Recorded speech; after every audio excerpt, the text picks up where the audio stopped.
Bismillahirrahmanirrahim. Assalamu alaikum. Hello and welcome to our 9th lecture on algebra for Master of Mathematics students from ComSat's Institute of Information Technology Virtual Campus. Okay, so we are lecture 9, and first a brief recap of what we have done in the last lecture. Okay, so in the last lecture we did some examples of subgroup criterion. फिर एक बार बता देता हूँ सब group criteria क्या था कि अगर आपके पास एक सबसेट हो किसी ग्रुप का, लेट्स से सबसेट H हो किसी ग्रुप G का,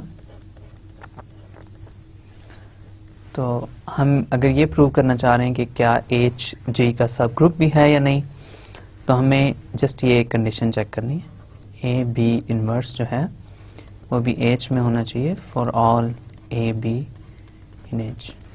ओके, हमने ये अज्यूम किया हुआ है कि जब भी हम ग्रुप को जस्ट G से डिनोट करेंगे, इसका मतलब ट्रिवियली ये है कि G के ऊपर एक बाइनरी ऑपरेशन है, वो मल्टीप्लिकेशन का बाइनरी ऑपरेशन है, और सब ग्रुप जो है वो उसी बाइनरी ऑपरेशन के अंडर होता है जो ग्रुप G के ऊपर होता है. राइट, अब इसके फिर रिपीटेशन है कि अगर एडिशन का बाइनरी ऑपरेशन हो तो A माइनस B, ये माइनस है, minus B should be in H for all A B in H.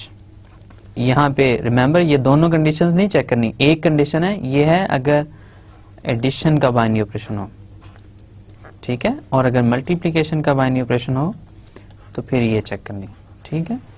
तो अगर इसी तरह कोई और बाइनरी ऑपरेशन हो तो फिर उसके ऊपर स्टार के साथ आप ये डेफिनेशन लिख सकते हैं कि A star B in H for all A B in H. Right, okay, so ये हमने पहली चीज देखी लास्ट लेक्चर में और इसकी हमने एग्जांपल्स देखी. फिर हमने इंटीजर्स मॉडुलो n की बात की. n आपके पास कोई पॉजिटिव इंटीजर्स है, जैसे मैंने कहा कि 2 और उससे बिगर नंबर्स जो हैं वो ज्यादा इंटरेस्टिंग हैं. अगर 1 लेंगे तो आपके पास सारे के सारे इंटीजर्स फिर वापस आ जाएंगे. राइट, तो सॉरी, अगर 1 लेंगे तो आपके पास जो है वो उसका रिमाइंडर सिर्फ सब के साथ 0 ही आ जाएगा. ओके, सो इंटीजर्स मॉडुलो n है, तो हमारे पास किस तरह के ये नंबर्स हैं. आपने इंटीजर्स लेने हैं, इंटीजर्स का सेट लेना है, उसको किसी पॉजिटिव इंटीजर n से डिवाइड करना है. राइट, लेट्स से मैं n इज इक्वल टू 2 लेता हूँ. ओके, तो n इज इक्वल टू 2 लूंगा तो मेरे पास किस तरह के इंटीजर्स आएंगे. मैंने हर नंबर का इंटीजर को 2 से डिवाइड करना है और मैंने रिमाइंडर्स को रिकॉर्ड करते जाना है. राइट, तो आपको रिमाइंड करवाने के लिए कि लास्ट लेक्चर में क्या था, आपको एक इजी एग्जांपल मैं जल्दी ये करा के तो फिर आगे मूव हो जाऊंगा. तो z मॉडुलो 2 का मतलब ये है कि इंटीजर्स को 2 से डिवाइड करना है और रिमाइंडर रिकॉर्ड करना है. तो इस सेट में मैंने आपको बताया था कि 2 एलिमेंट्स आते हैं, इस सेट को हम z2 से लिखते हैं, तो मेरे पास इसमें 2 एलिमेंट्स आते हैं 0 बार और 1 बार. राइट, तो अब ये 0 बार और 1 बार का मतलब ये है कि 0 एक नंबर नहीं है, अब ये एक पूरा सेट है, लेकिन एक ही एलिमेंट उस सारे सेट को रिप्रेजेंट कर रहा है. राइट, मतलब 0 है, 2 है, 4 है, 6 है, -2 है, -4, -6, इन सब का रिमाइंडर जब आप 2 से डिवाइड करेंगे तो 0 आएगा. राइट, इसी तरह 1, अगर 1 की बात करूं तो 1 है, 3 है, फिर इसके बाद मेरे पास आ जाएगा 5, फिर आ जाएगा 7, और इसी तरह सारे नंबर्स और नेगेटिव नंबर्स भी, इन सब को जब 2 से डिवाइड करूं तो रिमाइंडर मेरे पास 1 आता है. तो मेरे पास ये 2 रिमाइंडर्स हैं 0 और 1.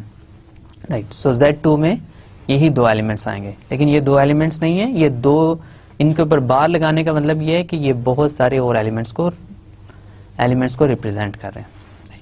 इसी तरह z मॉडुलो 3 जो है उसको मैं Z3 से लिखता हूं, तो वो इन जनरल मेरे पास आएगा 0 बार, 1 बार और 2 बार. राइट, और अगर मैं z मॉडुलो 4 की बात करता हूं तो वो Z4 होगा, और उसमें आएंगे 0 बार, 1 बार, 2 बार, 3 बार. और इन जनरल अगर मैं z मॉडुलो n की बात करता हूं तो उसमें मेरे पास एलिमेंट्स आएंगे 0 bar, 1 bar, 2 bar, up to so on n-1 bar, right. तो n नहीं आएगा क्योंकि n जो है वो 0 के इक्वल ही हो जाएगा, राइट। तो ये मेरे पास इस सेट में एलिमेंट्स आएंगे। ओके, सो इंटीजर्स मॉडुलो 2 में ये एग्जांपल्स हैं आपके पास। Okay, right. सो अब ये सेट्स मैंने बना लिए, राइट। अब ये सेट्स मैंने बनाए एक डेफिनेशन देके, लेकिन हम लास्ट लेक्चर में इसी डेफिनेशन को थोड़ा फॉर्मुलाइज कर रहे थे और मैंने आपको ये डेफिनेशन दी थी। मेरे पास एक फिक्स्ड पॉजिटिव नंबर है, पॉजिटिव इंटीजर है, और मैं रिलेशन डिफाइन कर रहा हूँ z के ऊपर, इंटीजर्स के ऊपर। मैं ये कह रहा हूँ कि a b से रिलेटेड होगा अगर n जो है वो b माइनस a को डिवाइड करे। एग्जाम्पल मैं आपको ऑलरेडी दे चुका हूँ, फिर एक दो एग्जाम्पल्स आपको दिखा देता हूँ। 4 6 से रिलेटेड है क्योंकि 4 6 से रिलेटेड है क्योंकि let's say n is equal to 2 है, तो 2 जो डिवाइड करता है 6 माइनस 4 को, ये 2 के इक्वल है, राइट। तो 2 डिवाइड करता है 2 को, राइट। और 5 और 6 आपस में रिलेटेड नहीं है क्योंकि 2 जो है वो 6 माइनस 5 को डिवाइड नहीं करता, मतलब 2 does not divide 6 minus 5, this implies 2 does not divide 1, right. अब लेकिन 5 जो है वो रिलेटेड है 7 से क्योंकि 2 डिवाइड करता है 7 माइनस 5 को। ओके, सो ये 2 जो है 7 माइनस 5 को डिवाइड करता है, तो ये दोनों आपस में रिलेटेड हैं। ओके, सो आपको काइंड ऑफ समझ आ गई होगी कि ये रिलेशन हम कैसे डिफाइन कर रहे हैं। अब ये इक्विवेलेंस रिलेशन है, ये इक्विवेलेंस रिलेशन है, इसकी मैंने आपको डेफिनेशन बताई थी। इक्विवेलेंस रिलेशन क्या होता है? एक सेट के ऊपर अगर हम रिलेशन डिफाइन करें, जैसे ये इंटीजर्स के ऊपर मैंने यहाँ पे एक रिलेशन डिफाइन किया है कि दो एलिमेंट्स इंटीजर्स में आपस में रिलेटेड होंगे अगर जो है n b माइनस a को डिवाइड करे, राइट। ये हमारे पास कंडीशन है। अब इसी तरह किसी सेट के ऊपर मैं रिलेशन डिफाइन करूं तो अगर उसके ऊपर 3 कंडीशंस ट्रू हों तो वो इक्विवेलेंस रिलेशन बन जाता है। वो 3 कंडीशंस क्या हैं कि इस रिलेशन के अंदर a जो है वो a से रिलेटेड होना चाहिए, कोई भी एक एलिमेंट है a इंटीजर्स का, से a अगर a b से रिलेटेड है देन b को भी a से रिलेटेड होना चाहिए। इसी तरह अगर a b से रिलेटेड है और b c से रिलेटेड है देन a को भी c से रिलेटेड होना चाहिए। अब ये पहली दो का मैंने आपको प्रूफ भी दिखाया था इस पर्टिकुलर रिलेशन के लिए, लेकिन लास्ट वाली का प्रूफ नहीं दिखाया था। आपको मैंने एक्सरसाइज दी थी, होपफुली आपने कर ली होगी, नहीं की तो ये इसका प्रूफ है। यहाँ पे a b से रिलेटेड है, इसका मतलब है a n जो है वो b माइनस a को डिवाइड कर रहा है, राइट। अब b जो है वो a से रिलेटेड, b जो है वो c से रिलेटेड है, तो इसका मतलब है n जो है वो c माइनस b को डिवाइड कर रहा है। अब b माइनस a भी इंटीजर है, c माइनस b भी इंटीजर है, ये दोनों इंटीजर्स जो है वो n से डिवाइड हो रहे हैं, राइट। अब इन दोनों को मैं ऐड करता हूं, let's say b minus a plus c minus b, तो b से कैंसिल हो जाएगा, इसका जो रिजल्ट है वो मेरे पास आ जाएगा c माइनस a। अगर एक नंबर n कि कोई दो इंटीजर्स को डिवाइड कर रहा है तो उन दोनों के सम को भी डिवाइड करेगा, राइट। फॉर एग्जांपल 2 4 को डिवाइड कर रहा है और 2 6 को भी डिवाइड कर रहा है, तो 2 जो है वो 6 प्लस 4 यानी 10 को भी डिवाइड करेगा, राइट।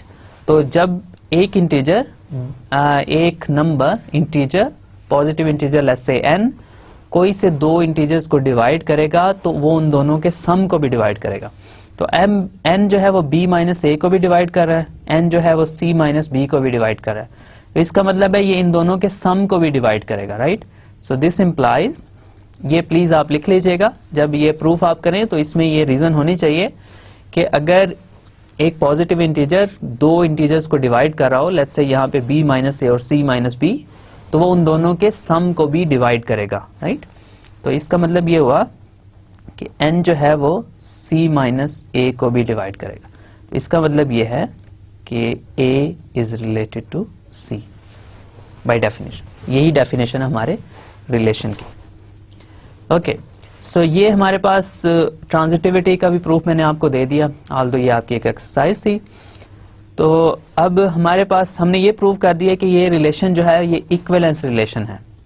ये रिलेशन क्या है? इक्विवेलेंस रिलेशन है। अगर किसी सेट के ऊपर हम कोई रिलेशन डिफाइन करें और वो रिलेशन एक इक्विवेलेंस रिलेशन हो, तो वो उस सेट के एलिमेंट्स के लिए हम इक्विवेलेंस क्लासेस फाइंड कर सकते हैं, राइट? इसकी मैं आगे जाके आपको एग्जांपल देता हूं। इसका क्या मतलब है? अगर किसी सेट के ऊपर आप एक रिलेशन डिफाइन करें और वो एक इक्विवेलेंस रिलेशन हो, तो हम उस सेट के एलिमेंट्स के लिए उनकी इक्विवेलेंस क्लासेस फाइंड कर सकते हैं। वो इक्विवेलेंस क्लासेस क्या करती हैं? वो उस सेट को स्मॉलर सबसेट्स के अंदर डिवाइड कर देती हैं, राइट? ये इक्विवेलेंस क्लासेस का कॉन्सेप्ट जो है ये बहुत इंपॉर्टेंट है और बहुत क्रूशल है, लेकिन अनफॉर्चुनेटली ये इस कोर्स के स्कोप में नहीं आता। तो इस कोर्स के स्कोप में जो चीज आती थी मैंने आपको इसकी डेफिनेशन बता दी, इसकी एग्जांपल बता दी और इसका यूज भी थोड़ा सा बता दूंगा, लेकिन प्लीज ये इसको आप देखिएगा। इस रिलेशन को जब भी आप स्टडी करें, फॉर एग्जांपल आप रियल एनालिसिस में स्टडी करें, तो इक्विवेलेंस रिलेशंस बहुत इंपॉर्टेंट हैं, बहुत क्रूशल है। इनकी इन डिटेल और इन डेप्थ नॉलेज आपको होनी चाहिए और आनी चाहिए। तो आपको मैंने ये रिलेशन बता दिया, वो रिलेशन इक्विवेलेंस है इंटीजर्स के सेट के ऊपर। तो मैं ये कह रहा हूं कि जब एक रिलेशन इक्विवेलेंस हो तो उसको हम उसके एलिमेंट्स के लिए हम इक्विवेलेंस क्लासेस फाइंड कर सकते हैं। इसका मतलब ये है कि अब ये जो रिलेशन मैंने डिफाइन किया ना, मैंने डिफाइन किया है कि ए जो है वो बी से रिलेटेड है ना, ए बी से रिलेटेड है, तो इसका मतलब है एन जो है वो बी माइनस ए को डिवाइड करे। ये मेरी डेफिनेशन है।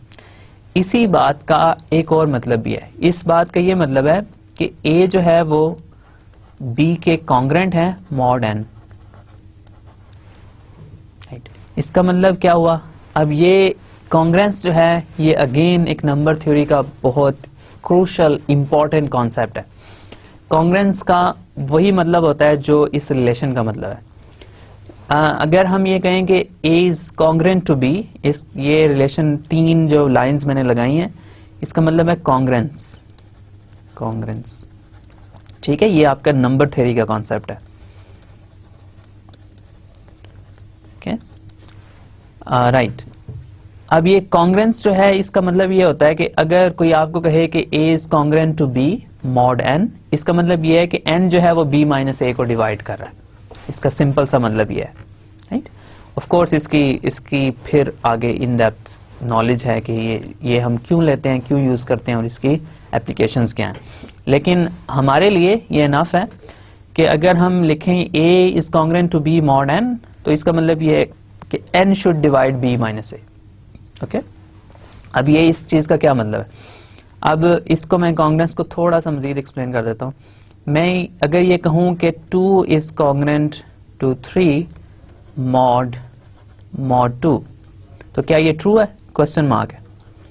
तो अगर ये ट्रू है तो 2 should divide 3 minus 2, this implies 2 should divide 1, but this is not true. So 2 is not congruent to 3 mod 2, right? 2 is not congruent to 3 mod 2, right?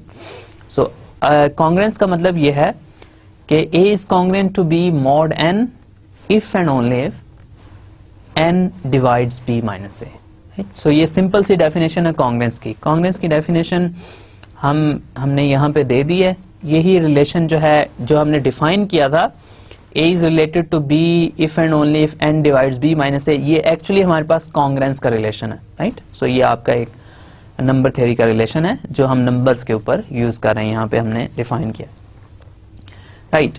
अब ये रिलेशन जो है मैंने ये कहा कि ये इक्विवेलेंस रिलेशन है, तो ये आपके एलिमेंट्स को इक्विवेलेंस क्लासेस के अंदर डिवाइड कर देता है।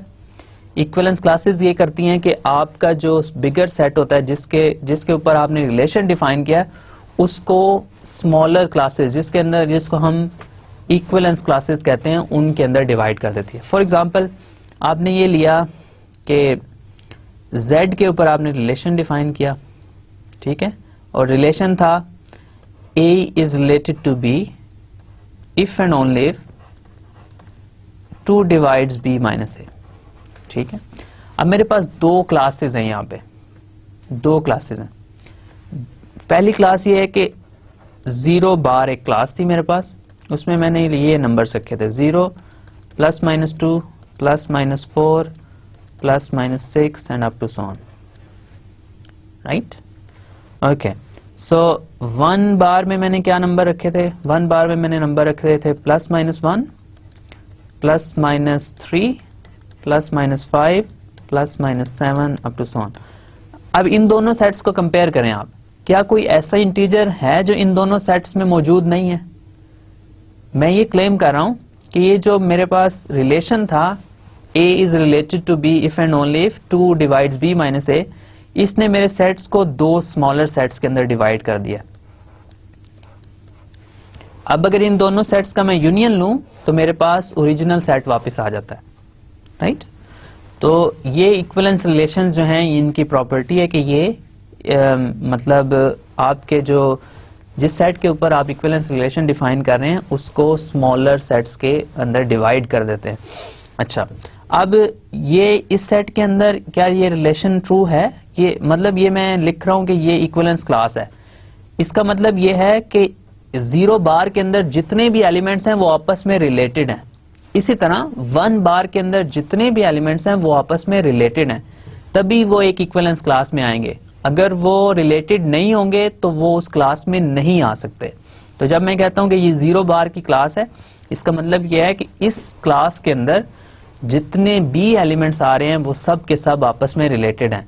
अब 0 बार की क्लास में आप कोई से दो एलिमेंट्स लेके देख लें, वो आपस में रिलेटेड होंगे। मतलब लेट्स से 4 और 6 ले लें, मैंने अभी आपको कुछ देर पहले बताया था कि 4 और 6 जो हैं वो आपस में रिलेटेड हैं, क्योंकि जो n हमारे पास 2 है, तो 2 जो है वो 6 माइनस 4 यानी 2 को डिवाइड करता है।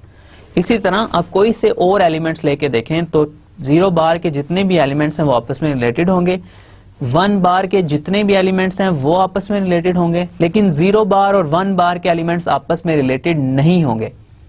ओके, सो ये दोनों क्लासेस जो हैं ये आपस में, इनमें कोई एलिमेंट कॉमन नहीं होता, ये दोनों एलिमेंट्स इनके एलिमेंट्स आपस में रिलेटेड भी नहीं होते। अच्छा, अब ये एक कॉन्सेप्ट जो मैंने आपको कहा था कि 1 और -1 इसमें सेम है, ठीक है। इसका मतलब यह है कि 1 और -1 जो है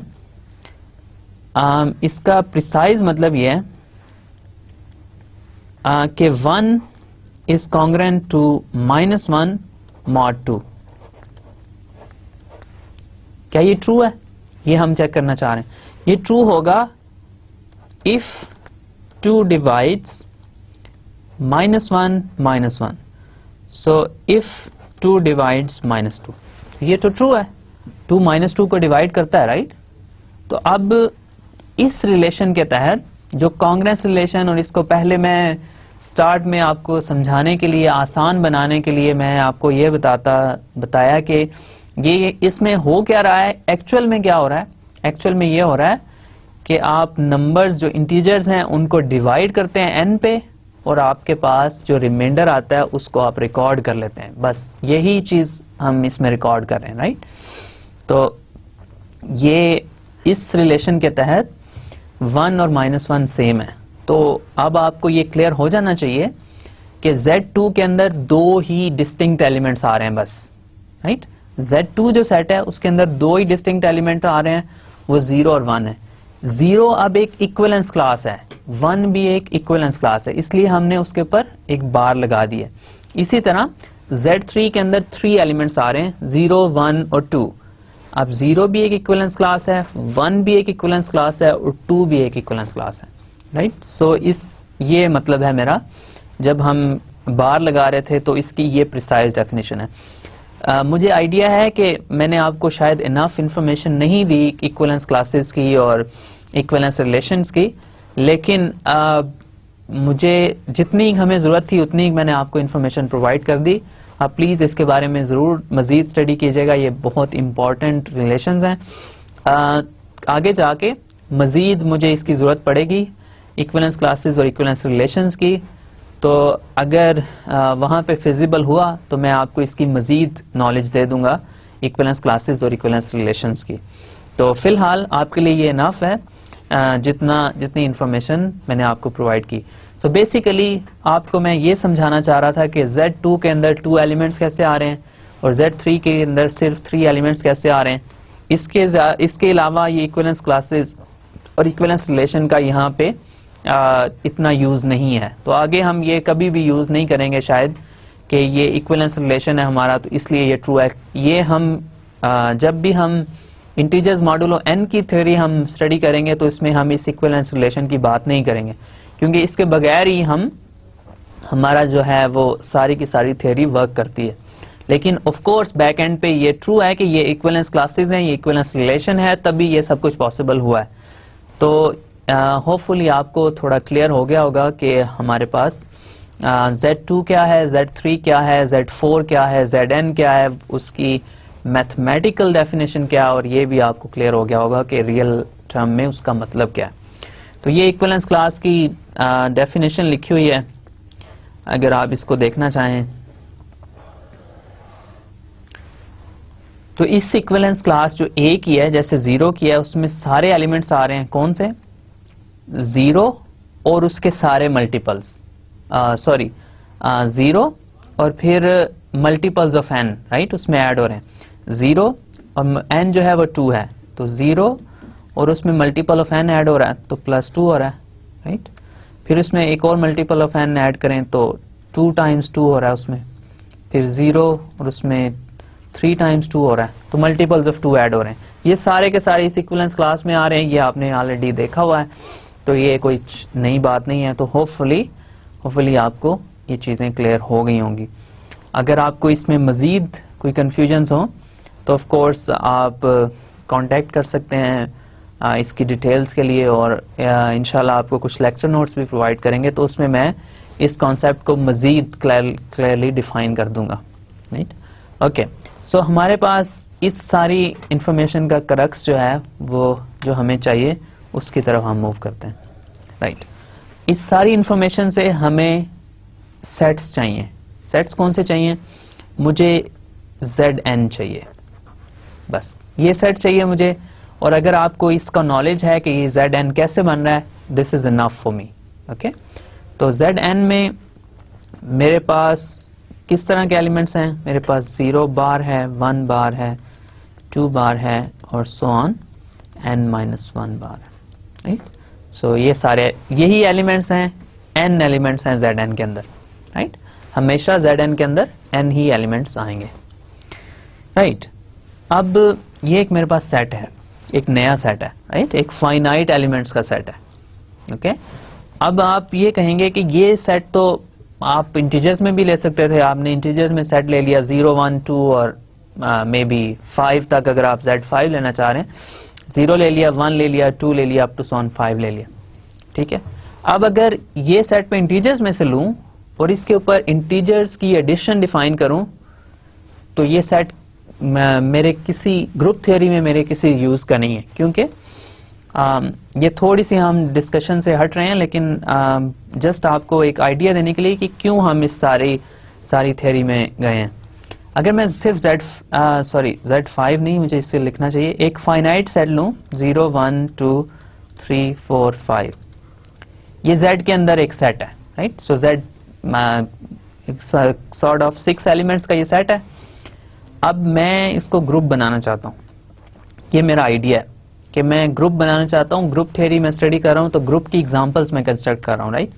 तो मैं इस सेट को ग्रुप बनाना चाहता हूँ।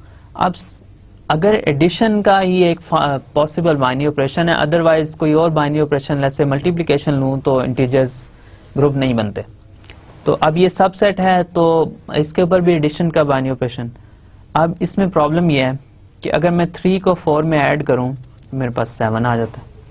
अब ये एलिमेंट तो इस सेट में है ही नहीं, राइट। तो इसके ऊपर तो बाइनरी ऑपरेशन डिफाइन ही नहीं हुआ, तो ये मेरे लिए प्रॉब्लम क्रिएट कर रहा है।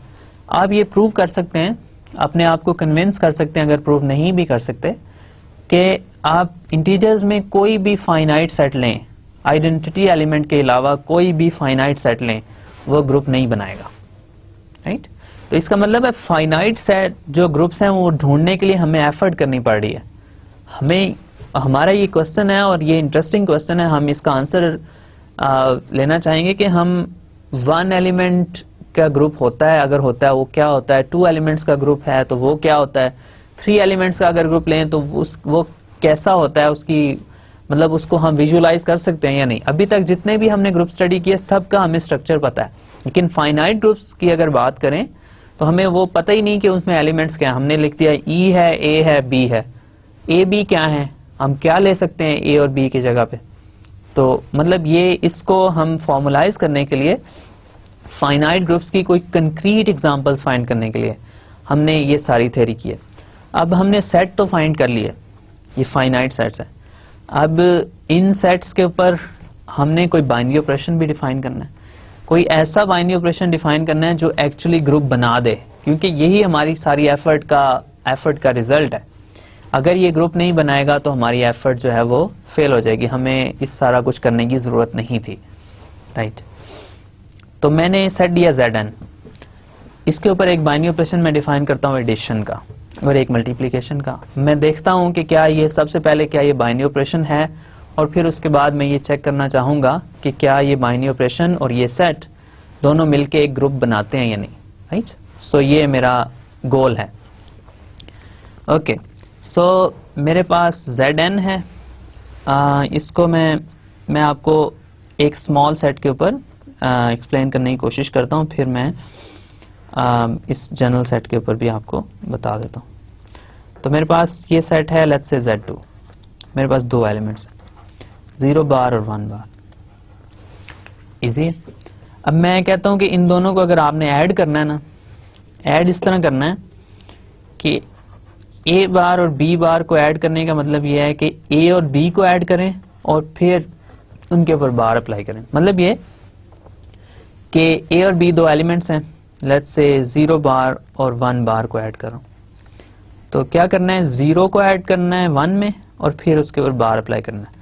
1 बार क्या है, 1 बार का मतलब यह है कि 1 को जब 2 से डिवाइड करूं तो रिमाइंडर क्या आता है, राइट। बार का मतलब यही है कि 1 को जब 2 से डिवाइड करूं तो रिमाइंडर क्या आता है।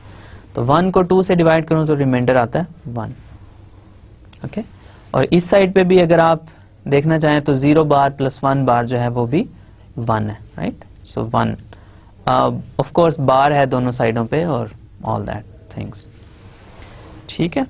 अब इसके कोई और 2 एलिमेंट्स को ऐड करना चाहूं तो 1 प्लस 1 करके देख लेते हैं। 0 प्लस 0 तो 0 ही होगा, तो 1 बार प्लस 1 बार, ये मेरे पास आ जाएगा 1 प्लस 1 होल बार।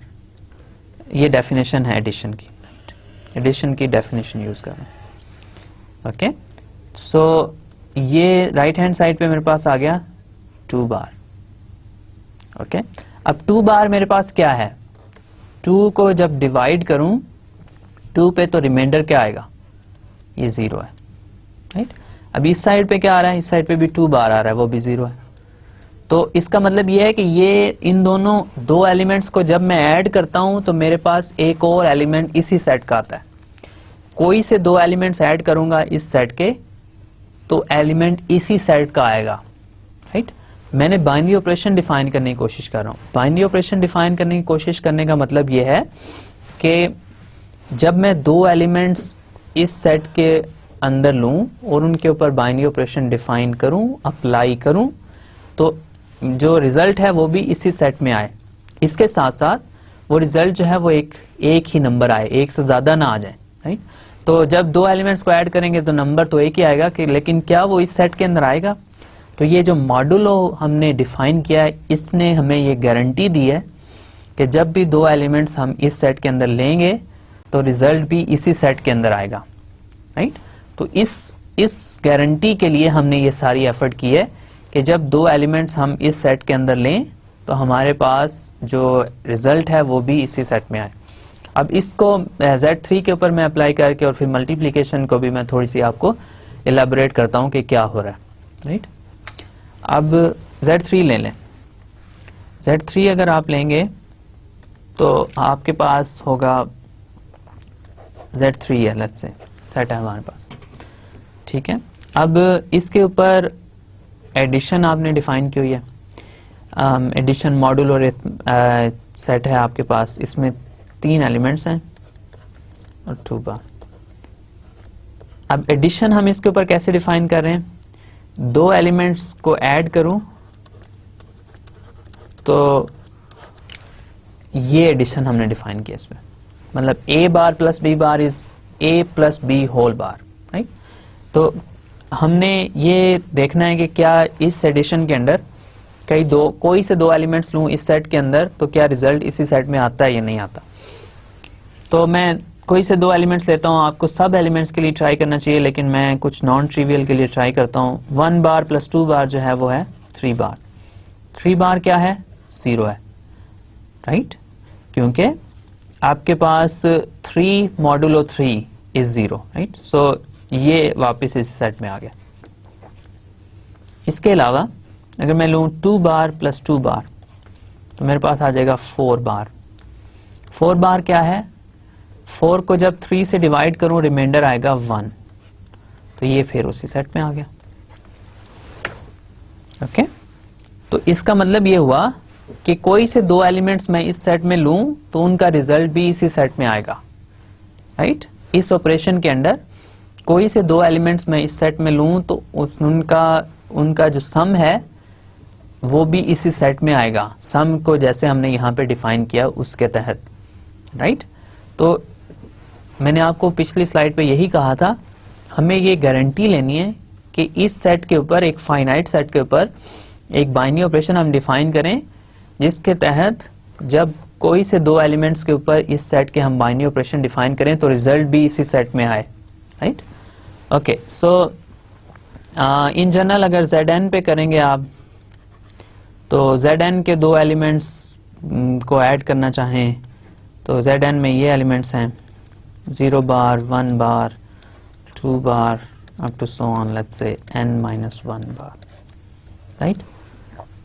अब इसमें बहुत सारे एलिमेंट्स हैं, कोई से 2 एलिमेंट्स मैं आपको ऐड करके दिखाता हूं कि क्या हो रहा है। लेट्स से n-1 है, इससे पहले वाला एलिमेंट n-2 बार होगा।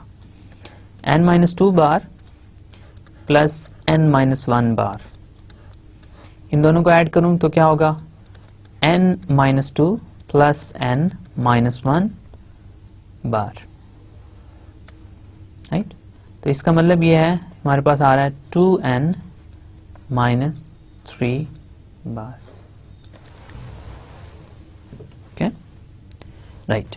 तो अब इन दोनों एलिमेंट्स को, इस एलिमेंट को जब मैं n से डिवाइड करूंगा तो मेरे पास रिमाइंडर क्या आएगा, ये आप इजीली आप चेक कर सकते हैं।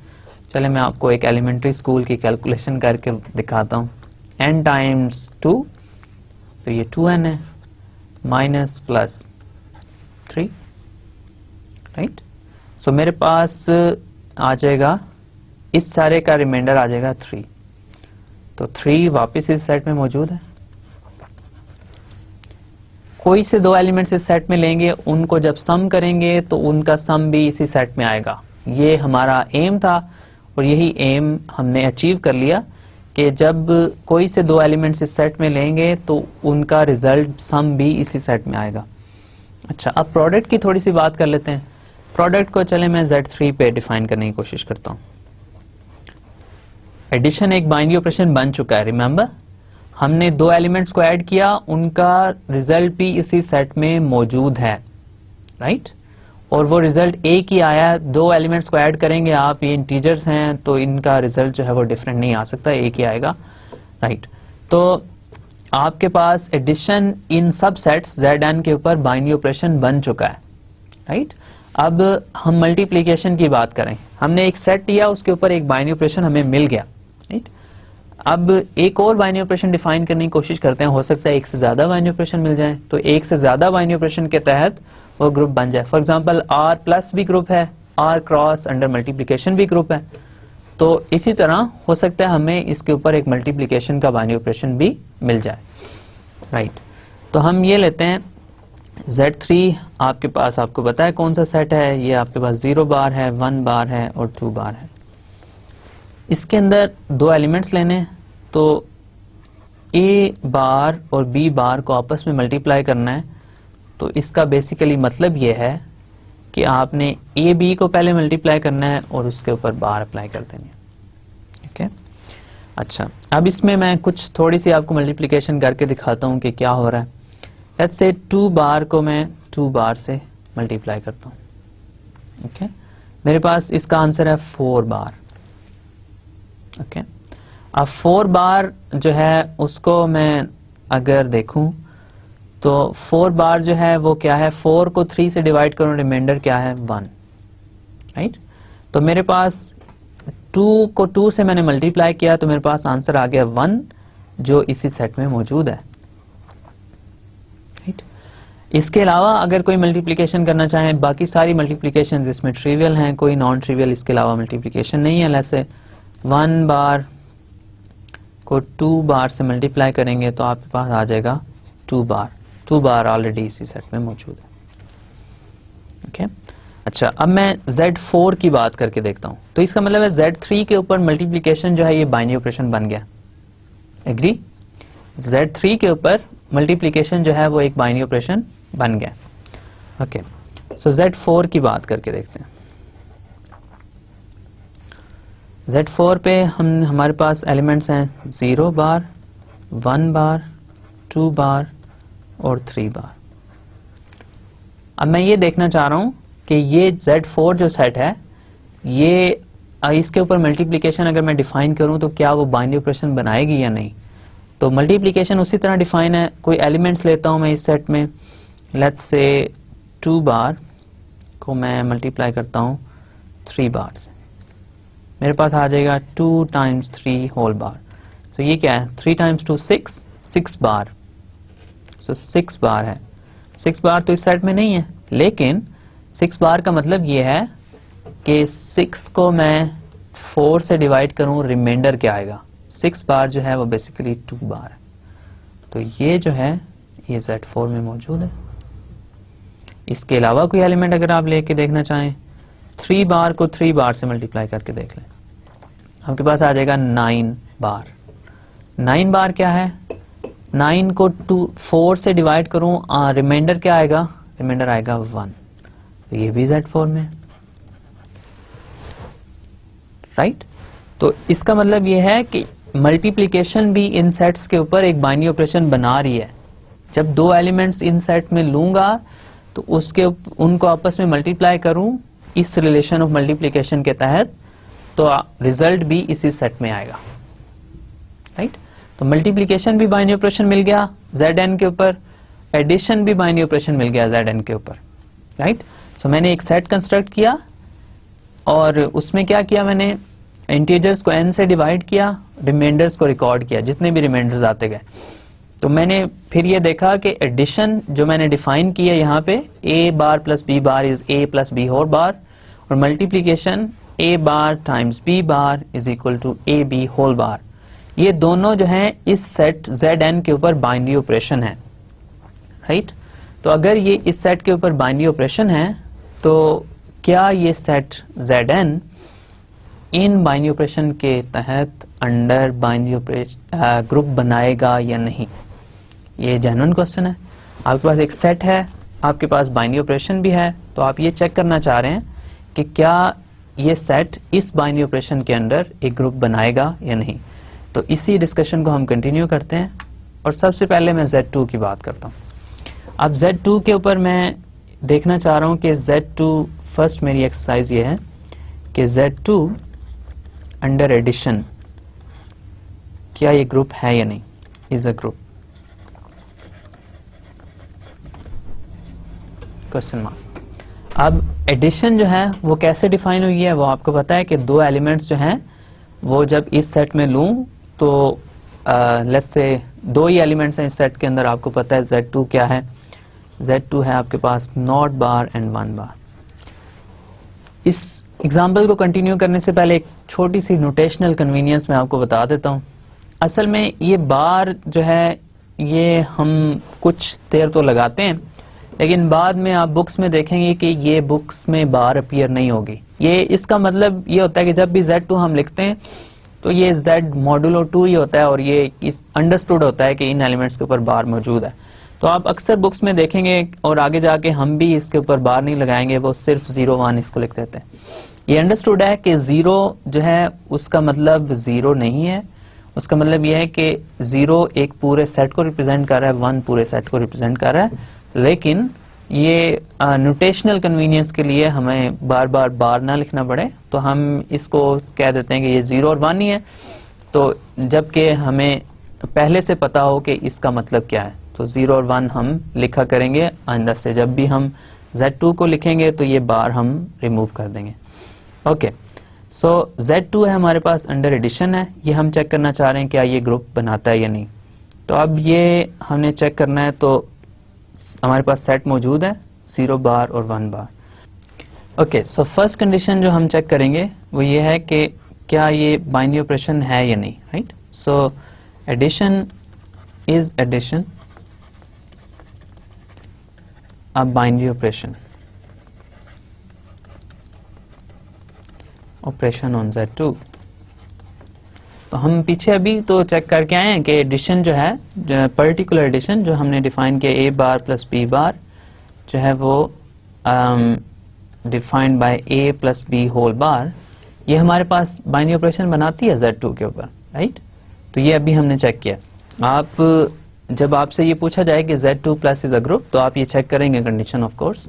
तो आप 2 ही एलिमेंट्स हैं आपके पास, 3 कॉम्बिनेशंस बन रहे हैं, 0 को 1 में ऐड करेंगे, 0 को 0 में ऐड करेंगे और 1 को 1 में ऐड करेंगे, राइट। सो जब इन तीनों कॉम्बिनेशंस को आप चेक करेंगे कि क्या ये तीनों कॉम्बिनेशन का रिजल्ट जो है वो भी इसी सेट में आ रहा है या नहीं, right. So it's an easy exercise. तो ये ट्रू है हमारे पास, हम ये चेक कर चुके हैं ऑलरेडी कि एडिशन जो है इस सेट के ऊपर बाइनरी ऑपरेशन बनाती है। ओके, एडिशन जब भी अब मैं बोल रहा हूँ Zn की बात हो रही है, एडिशन यही होगी। एडिशन जो है जब भी अब वर्ड में यूज कर रहा हूँ यहाँ पे Zn के लिए, तो यही एडिशन है जो हमने डिफाइन कर ली है, राइट।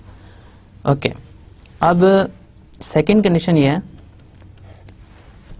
क्या ये सेट एलिमेंट्स जो हैं इसमें एसोसिएटिव हैं। वेल, हम ये चेक कर सकते हैं एसोसिएटिव लॉ जो है वो कैसे होल्ड करता है। हम ये associative law holds in Z2, well in general in Zn। आप अभी मैं आपको बता देता हूं कि ये कैसे होगा, लेकिन आप इन जनरल ये अज्यूम कर लीजिएगा कि एसोसिएटिव लॉ Zn के ऊपर होल्ड करता है, क्योंकि ये एक टीडियस एक्सरसाइज है कि आप ये चेक करें सारे एलिमेंट्स को लेके कि उनके ऊपर एसोसिएटिव लॉ होल्ड करता है। Z2 आसान है क्योंकि ये स्मॉल सेट है, लेकिन आप ये अज्यूम कर सकते हैं कि एसोसिएटिव लॉ जो है वो Zn के ऊपर होल्ड करता है, और ये ट्रू है, हम ये प्रूव कर सकते हैं इन जनरल। लेकिन अगर आपको एक स्मॉल ग्रुप दिया जाए तो ये शायद एक टीडीएस एक्सरसाइज होगी Z5 के लिए, लेट्स से कि ये प्रूव करें कि इसके ऊपर एसोसिएटिव लॉ होल्ड करता है। Zn के लिए एसोसिएटिव लॉ होल्ड करता है, ये आप अज्यूम कर लें, और हो सकता है मैं आपको इसका नेक्स्ट लेक्चर में प्रूफ भी दे दूं। तो Zn के लिए जब एसोसिएटिव लॉ होल्ड करता है तो Z2 के लिए भी होल्ड करेगा, राइट। सो Z2 के लिए अगर चेक करना चाहें तो बहुत आसान है, 3 एलिमेंट्स लें, 0 अगर तीनों लेंगे तो 0 ही आंसर आएगा, ट्रू है। तीनों 1 लेके देखते हैं जो एक सो ये ट्रू होना चाहिए, 1 bar plus 1 bar plus 1 bar, this should be equal to 1 bar plus 1 bar times plus 1 bar, right. अब इसमें चेक करने के लिए कुछ भी नहीं है, इसमें आप लेंगे 1 प्लस 1, ये 2 हो जाएगा 2 बार, और 1 बार प्लस 2 बार 3 बार, सो ये सारा इन द एंड 1 बार हो जाएगा, राइट। और राइट हैंड साइड पे भी 1 बार ही आएगा। तो ये एसोसिएटिव लॉ इसके अंदर होल्ड करता है, ये एक इजी एक्सरसाइज है, लेकिन स्लाइटली लॉन्ग है बिगर ग्रुप्स के लिए। ओके, अब थर्ड कंडीशन ये है कि क्या इसमें कोई आइडेंटिटी एलिमेंट है, additive identity.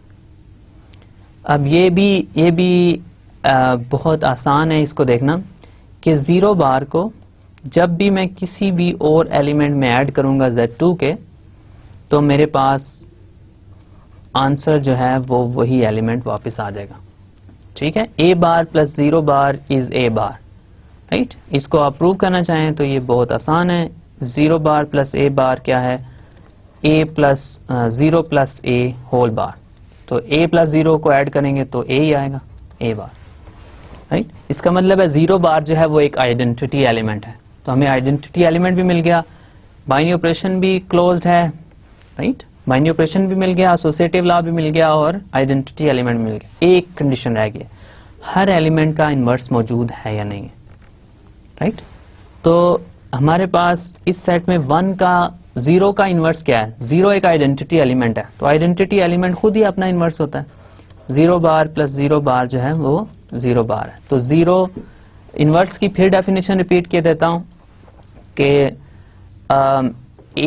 N element B will be an additive inverse, B जो है वो ए का इन्वर्स होगा अगर ए प्लस बी जो है वो 0 के इक्वल हो एडिशन के केस में, राइट। सो ये डेफिनेशन, राइट। अब 1 का इन्वर्स क्या है, 1 दो ही एलिमेंट्स हैं, या 1 खुद अपना इन्वर्स हो सकता है या 0 हो सकता है। अब 0 तो 1 का इन्वर्स है नहीं, क्योंकि 1 प्लस 0 तो 1 होता है, तो 1 तो नहीं होना चाहिए क्योंकि इन्वर्स हम फाइंड करना चाह रहे हैं। तो 1 को 1 का इन्वर्स लेके चेक करते हैं, अगर शायद ये अपना ही इन्वर्स हो, अगर ना हुआ तो फिर ये ग्रुप नहीं है, राइट। 1 प्लस 1 बार जो है वो हमारे पास आ जाता है 2 बार, राइट। अब 2 बार मतलब 2 को जब आप 2 से डिवाइड करें रिमाइंडर क्या आएगा, 0। तो इसका मतलब है 1 bar is inverse of itself. तो हर एलिमेंट का इन्वर्स भी मिल गया, राइट, हर एलिमेंट का इन्वर्स भी मिल गया, और हर एलिमेंट का जो है हमारे पास आइडेंटिटी एलिमेंट भी है, एसोसिएटिव लॉ भी है, और बाइनरी ऑपरेशन भी हमारे पास इस सेट के ऊपर डिफाइंड है। तो Z2 ग्रुप है। So Z2 is a group, Z2 is a group, yes, right. So हमारे पास हमने एक सेट कंस्ट्रक्ट किया, हमने उसके ऊपर एक बाइनरी ऑपरेशन डिफाइन किया, हमने ये चेक किया कि उसके ऊपर चारों कंडीशंस होल्ड करती हैं। हमने अब पहले मैंने आपको बताया था कि दो एलिमेंट्स का जो ग्रुप है वो लेट्स से E है और A है। आपके पास अब एक कंक्रीट 2 एलिमेंट्स का ग्रुप है, वो क्या है, Z2, 0 और 1 दो एलिमेंट्स, राइट। और एडिशन आपने डिफाइन करनी है मॉडुलो, राइट।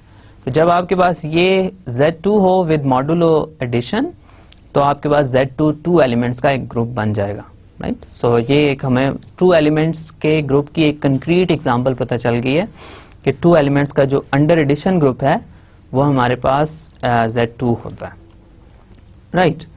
अब हम ये चेक करना चाह रहे हैं कि क्या Z2 जो है वो अंडर मल्टीप्लिकेशन भी ग्रुप है या नहीं है। अब इसको चेक करने के लिए हम नेक्स्ट स्लाइड पे मूव हो जाते हैं और हम ये चेक करते हैं कि Z2 अंडर मल्टीप्लिकेशन ग्रुप है या नहीं है, राइट। सो हमारे पास Z2 है, और हम ये चेक करना चाह रहे हैं कि क्या ये अंडर मल्टीप्लिकेशन एक ग्रुप बनाएगा या नहीं। अब Z2 है, एलिमेंट्स वही हैं 0 और 1, राइट। ये चेक ये करना है कि क्या ये अंडर मल्टीप्लिकेशन एक ग्रुप बनाता है या नहीं।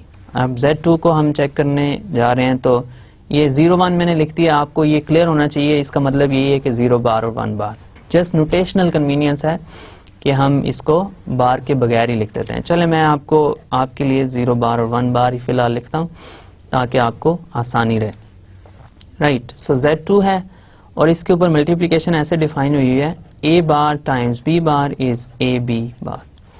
अब पहली कंडीशन ये चेक करनी है कि मल्टीप्लिकेशन जो है dot is a binary operation.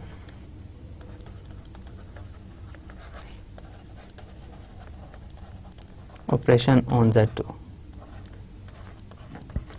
तो ये बाइनरी ऑपरेशन है, ये हम ऑलरेडी चेक कर चुके हैं, राइट। और सेकेंडली हम मल्टीप्लिकेशन को ये चेक करना चाह रहे हैं क्या ये मल्टीप्लिकेशन एसोसिएटिव है या नहीं है।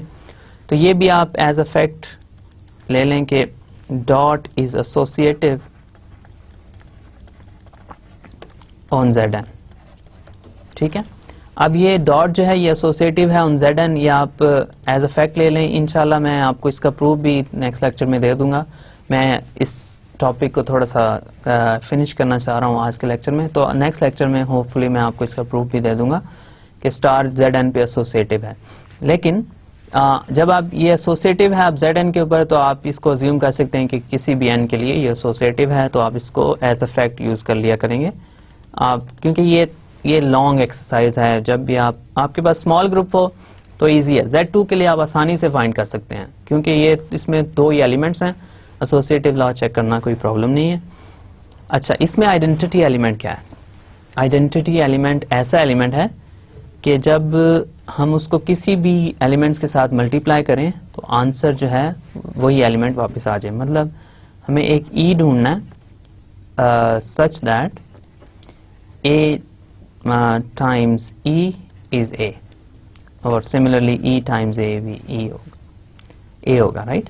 तो अब मैं 1 एक ऐसा एलिमेंट है, जब मैं इसको किसी भी एलिमेंट के साथ मल्टीप्लाई करूं, किसी भी एलिमेंट ए के साथ मल्टीप्लाई करूं तो मेरे पास वापस ए ही आ जाएगा, ठीक है, क्योंकि ये 1 bar dot a bar is 1 dot a whole bar, so वो ए बार ही है, right. So 1 is the 1 bar, ये बार उसके ऊपर टी ना पढ़िएगा प्लीज इसको।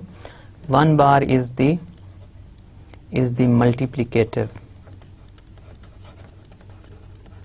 Multiplicative identity. Okay, right. So 1 bar जो है वो मल्टीप्लिकेटिव आइडेंटिटी है। Very good. अब आइडेंटिटी भी मिल गई। अब जस्ट ये चेक करना है कि इनवर्स है या नहीं हर एलिमेंट का। अब इनवर्स चेक करने के लिए क्या करना है? इनवर्स एक ऐसा एलिमेंट है b जो है वो Z2 का, such that a dot b जो है वो 1 हो। अब इस केस में क्या होगा, हमने एक ऐसा एलिमेंट फाइंड करना है सारे एलिमेंट्स के लिए कि हम दोनों को आपस में मल्टीप्लाई करें तो आंसर जो है वो 1 आ जाए, राइट। तो अब कौन सा ऐसा एलिमेंट है जिसके लिए हमारे पास ये चीज ट्रू है, राइट। अब 0 जो है उसका मल्टीप्लिकेटिव इनवर्स क्या होगा? 0 को मैं किस एलिमेंट के साथ मल्टीप्लाई करूं कि मेरे पास आंसर जो है वो 1 आ जाए, राइट। कोई ऐसा एलिमेंट मौजूद है इस सेट Z2 के अंदर कि मैं उसको मल्टीप्लाई करूं 0 के साथ तो मेरे पास आंसर 1 आ जाए? ऐसा कोई एलिमेंट मौजूद नहीं है, राइट। सो इसका मतलब ये हुआ कि हमारे पास एक प्रॉब्लम आ गई है। 0 does not have an inverse in Z2। लेकिन ये प्रॉब्लम तो हमें R में भी आएगी, रियल नंबर्स में भी आई थी, रैशनल नंबर्स में भी आई थी। इसको हमने कैसे रिजॉल्व किया? हमने इसको ऐसे रिजॉल्व किया कि हमने Z2 क्रॉस ले लिया। इसका मतलब यह है कि अब हमारे पास 0 नहीं है, सिर्फ 1 ही है। अब ये आप चेक करना चाह रहे हो कि क्या ये ग्रुप बनाता है या नहीं, तो ये ट्रिवियली अब ग्रुप बनाएगा क्योंकि 1 का मल्टीप्लिकेटिव इनवर्स एग्जिस्ट करता है। तो ये जो Z2 है, Z2 under multiplication is not a group, लेकिन Z2 बार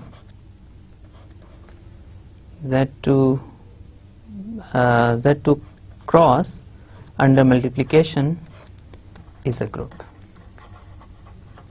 ठीक है। तो नॉन जीरो एलिमेंट्स जो है उनका इनवर्स एग्जिस्ट करता है, तो ये एक ग्रुप बन जाएगा, राइट। Very good.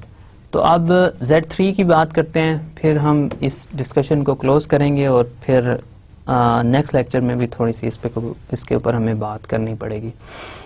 अब Z3 क्या है? Z3 के ऊपर बात करनी है तो Z3 के ऊपर अगेन अंडर एडिशन पहले बात करेंगे। Z3 क्या है? 0 बार है, 1 बार है और 2 बार। एडिशन कैसे डिफाइन है? A bar plus B bar जो है वो A plus B whole bar के इक्वल, राइट। ओके, सो अब ये Z3 है हमारे पास, इस तरह डिफाइन है। इसके ऊपर बाइनरी ऑपरेशन एडिशन क्या बनाता है? सो आपने ये पहले ही चेक कर चुके हैं, addition is a binary operation. ये हमने पिछली स्लाइड में चेक कर चुके हैं, राइट, ऑन Z3। आप ये नहीं लिख सकते क्योंकि जब आपसे ये क्वेश्चन किया जाए कि Z3 जो है वो अंडर एडिशन ग्रुप है या नहीं, आपको ये बताना होगा, अंडर एडिशन ये बाइनरी ऑपरेशन एडिशन इसके ऊपर बाइनरी ऑपरेशन बनाता है या नहीं, तो आपको ये चेक करना होगा कि ये बाइनरी ऑपरेशन है। क्योंकि मैं इसलिए यूज कर रहा हूँ क्योंकि मैं आपको ऑलरेडी ये शो कर चुका हूँ कि ये बाइनरी ऑपरेशन बनाता है। तो आप अगर आपको इसको दोबारा देखना हो तो एक दो स्लाइड्स पीछे जाके आप इसको देख सकते हैं। राइट, सो Z3 है हमारे पास, ये एडिशन के अंदर बाइनरी ऑपरेशन है। इसके अलावा addition is associative on Z3। Okay, अब इसमें आइडेंटिटी एलिमेंट क्या है अंडर एडिशन? अंडर एडिशन इसमें आइडेंटिटी एलिमेंट अगेन सिंपल है, 0 is the identity element.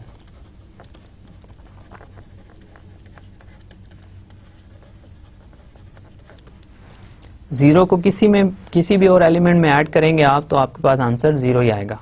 Okay, right. और हमारे पास फोर्थ कंडीशन ये है कि अब आपने इसका इनवर्स भी फाइंड करना है। राइट, हर एलिमेंट का इनवर्स फाइंड करना है, additive inverse.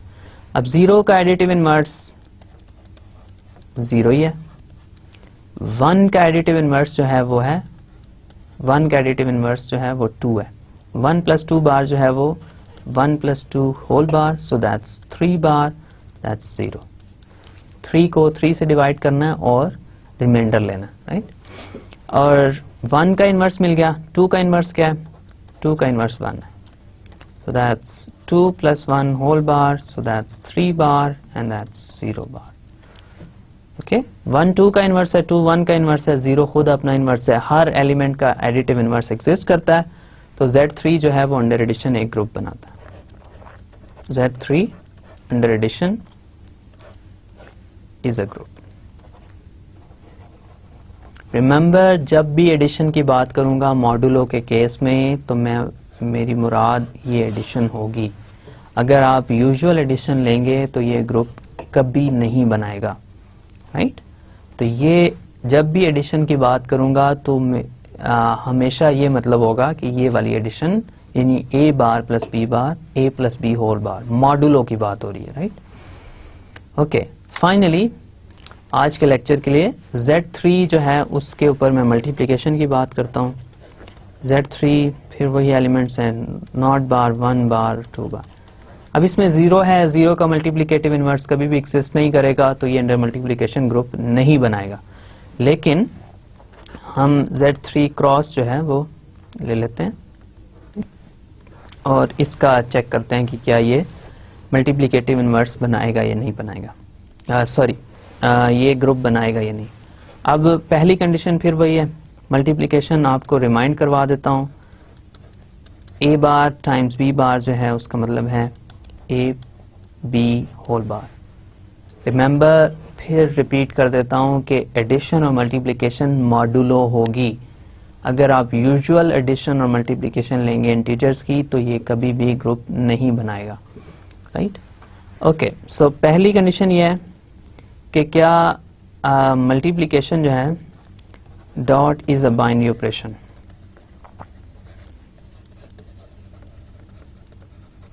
Operation on Z3। Again मैं ये चेक कर चुका हूं ऑलरेडी, तो आपको जब ये करना है तो आपको ये चेक करना होगा कि आप कोई से दो एलिमेंट्स इसमें से लें, उनको आपस में मल्टीप्लाई करें तो रिजल्ट भी इसी सेट में आएगा। कोई से दो एलिमेंट्स लें, उनको आपस में मल्टीप्लाई करें तो रिजल्ट भी इसी सेट में आएगा। Right, so dot is a binary operation on Z3। Also अगर हम सेकंड कंडीशन की इसमें बात करें तो सेकंड कंडीशन ये है कि ये आप अज्यूम कर सकते हैं easily, dot is associative on Z3। ठीक है, आप चेक करना चाहें तो भी कर सकते हैं, 1 बार + 2 बार। अगेन एक और एलिमेंट लेना है सो 1 बार ही ले सकते हैं दोबारा, और ये सेम एज 1 बार + 2 बार + 1 बार। राइट, सो इसको ऐड करके देखें, आपको पास सेम रिजल्ट आएगा। ये प्रूफ नहीं है एसोसिएटिव लॉ का, आपको सब एलिमेंट्स के लिए चेक करना पड़ेगा। राइट, लेकिन आपको आइडिया होना चाहिए कैसे चेक करते हैं। ओके, सो थर्ड कंडीशन ये है कि आइडेंटिटी एलिमेंट ढूंढना है अंडर मल्टीप्लिकेशन इस सेट में। राइट, आइडेंटिटी एलिमेंट क्या होगा इस सेट में? आइडेंटिटी एलिमेंट ये होगा कि 1 अगर आप लें 1 को किसी भी एलिमेंट के साथ मल्टीप्लाई करें इस सेट में तो आपके पास वही एलिमेंट वापस आ जाएगा, क्योंकि 1 बार डॉट ए बार इस डेफिनेशन को यूज करके वो आएगा 1 dot a whole bar, so that's a bar, right. Okay, so ये आपके पास हमारे पास मल्टीप्लिकेटिव आइडेंटिटी का भी आपको आइडिया हो गया कि मल्टीप्लिकेटिव आइडेंटिटी क्या होगी इस सेट में। और फाइनली जो हमारे पास फोर्थ कंडीशन है वो ये है कि आपने ये चेक करना है कि इसके अंदर मल्टीप्लिकेटिव इनवर्स हर एलिमेंट का एग्जिस्ट करता है। और Z3 बार क्रॉस की बात हो रही है, सो दो ही एलिमेंट्स हैं 1 और 2, राइट। 1 का मल्टीप्लिकेटिव इनवर्स क्या है, कौन सा ऐसा एलिमेंट मैं 1 के साथ मल्टीप्लाई करूं कि मेरे पास रिजल्ट जो है वो 1 ही आ जाए। तो ये इजी है, 1 dot 1 bar is equal to 1 bar. तो 1 खुद ही अपना इनवर्स है, आइडेंटिटी हमेशा अपना खुद ही इनवर्स होती है। 2 बार की अगर मैं बात करूं तो 2 बार डॉट 2 बार, सो दैट्स 4 बार। सो 4 को 3 से डिवाइड करूं, रिमाइंडर क्या आएगा 1, सो दैट्स 1 बार। ओके, तो 2 खुद अपना इनवर्स है, 1 भी खुद ही अपना इनवर्स है, राइट। सो हर एलिमेंट का इनवर्स भी एग्जिस्ट करता है, आइडेंटिटी भी एग्जिस्ट करती है, बाइनरी ऑपरेशन भी है और बाइनरी ऑपरेशन एसोसिएटिव भी है। तो ये Z3 क्रॉस जो है वो अंडर मल्टीप्लिकेशन एक ग्रुप बनाता है, राइट। सो हम इस डिस्कशन को इस लेक्चर में यहीं पे रखते हैं और मैं आपके लिए समराइज कर देता हूं कि आज हमने क्या किया है, राइट। सो आज के लेक्चर में हमने क्या किया, आज के लेक्चर में हमने मॉडुलो इंटीजर्स का कॉन्सेप्ट ही दोबारा से रिव्यू किया था। हमने उसकी देखा कि मॉडुलो अरिथमेटिक का, मॉडुलो इंटीजर्स का मतलब क्या है। मतलब यह है कि आपने इंटीजर्स को किसी फिक्स नंबर लेट्स से 2 से डिवाइड करना है और रिमाइंडर्स को रिकॉर्ड करते जाना है। अगर 2 से डिवाइड करेंगे 2 ही पॉसिबल रिमाइंडर आएंगे, 0 और 1, राइट। फिर इसी डेफिनेशन को हमने फॉर्मुलाइज किया और एक इक्विवेलेंस रिलेशन डिफाइन किया इंटीजर्स के सेट के ऊपर।